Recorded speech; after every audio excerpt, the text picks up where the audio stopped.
Elon Musk is finally calling out Canadian Prime Minister Justin Trudeau for his administration's endemic corruption. What has the Prime Minister done this time, and how does this affect Musk's relationship with Justin Trudeau? This is not surprising given that Musk has Canadian origins and will call out his own if necessary, even if it is the government. Welcome back to exciting video from Kratos Tech. Today's video is about just happened. Elon Musk exposed Justin Trudeau's corruption. Before we start the video, please like, subscribe, and press the bell icon. They are here, issues of contention. During the COVID-19 pandemic, the Trudeau administration enacted stringent vaccination regulations. Still, the Canadian public had had enough and demanded a new regulation requiring COVID-19 immunization to cross the US-Canada border. Within days, truckers flocked to Ottawa's capital to demonstrate against the tiny COVID-19 limits and some of the Trudeau administration's policies. Despite organizing one of the largest law enforcement operations in Canada, Trudeau invoked the Emergencies Act to freeze the personal accounts of anyone connected to the protest, drawing criticism from many. Elon Musk, who had earlier expressed his support and admiration for the Canadian truckers. Over 1,800 police officers were dispatched from across Canada to the Canadian Parliament in Ottawa, arresting hundreds of protesters while dispersing the crowd.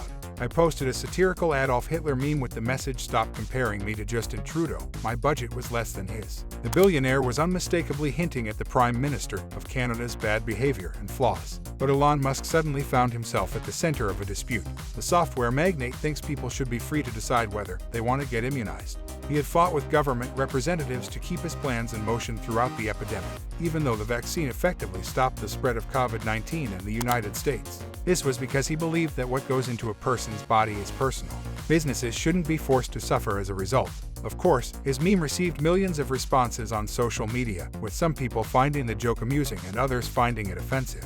The CEO was summoned by the Auschwitz Museum, claiming that his usage of Hitler's likeness was disrespectful to victims' memories. The billionaire's remark was deemed unacceptable by the American Jewish Committee, which demanded an apology. As per his typical practice, Musk disregarded the complaints and, before deleting his tweet, wrote another one advising them to read a book about the history of Nazi Germany for a more thorough understanding. Later, he wrote another, claiming that fascism is present in Canada if the country suppresses lawful demonstrations.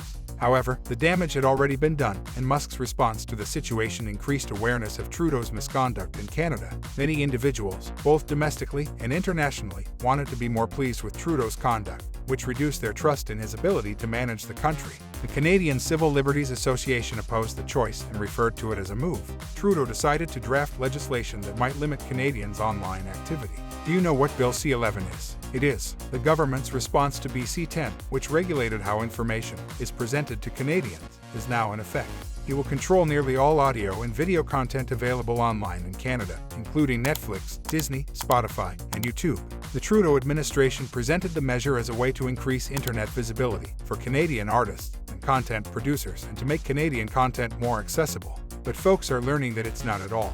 The Trudeau censorship bill, which regulates what Canadians view online, is intended to breach their privacy and limit their ability to scrutinize and hold their government accountable.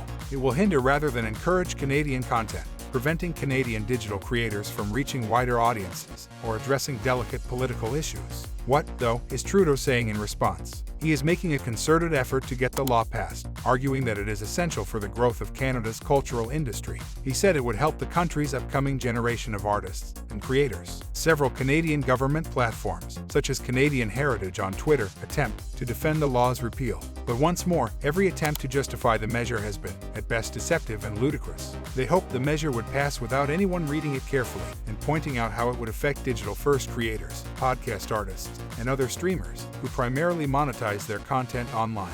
The number of Canadian innovators opposing the law has surpassed 40,000, increasing daily. Messages pleading with senators to oppose the bill because it jeopardizes their employment are pouring in. The government rushed through the legislation without allowing anyone to object, ignoring Canadian artists. Not just Canadian artists are vehemently opposed. Large corporations like Google and YouTube are impacted by Bill C-11. The two have lent their voices to the cause, warning that it will force Canadians to watch only government-approved content, compromising press freedom. Neil Mahan, the chief product officer of YouTube, took some time to discuss the effects of the bill when it was put into practice. Accordingly, viewers who visit the YouTube homepage are presented with content that the Canadian government regulator has deemed more important than the stuff they are interested in. Many individuals are also worried about how accepting it now would affect the Canadian government's openness and accountability because it may be used to influence governance. The government can suppress opponents or disinter them with little effort. The measure will give Trudeau the authority to ban contentious viewpoints that he disagrees with and deprive the public of the knowledge necessary to make informed political decisions. Outside forces like Klaus Schwab and the WEF may have impacted the measure. An Ontario MP criticized Trudeau's attendance at the DEO's conference during a campaign in May, stating, "Work for Canada.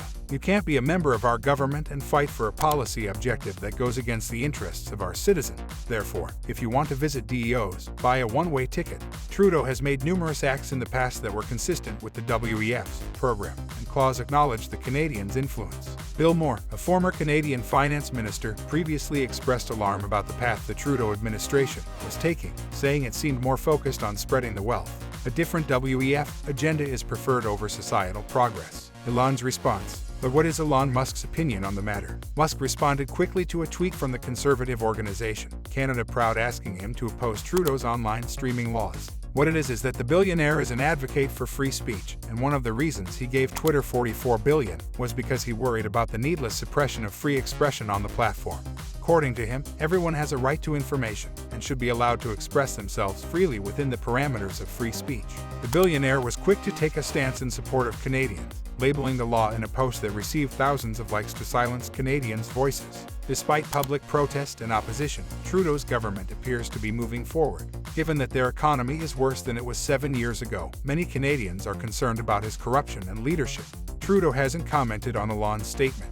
The government is disregarding the principles of sustainable development and leaving a cost that will be carried by larger governments and future generations of Canadians due to the mismanagement of the COVID-19 pandemic, which is still having an adverse economic impact. The agricultural industry is also experiencing heat.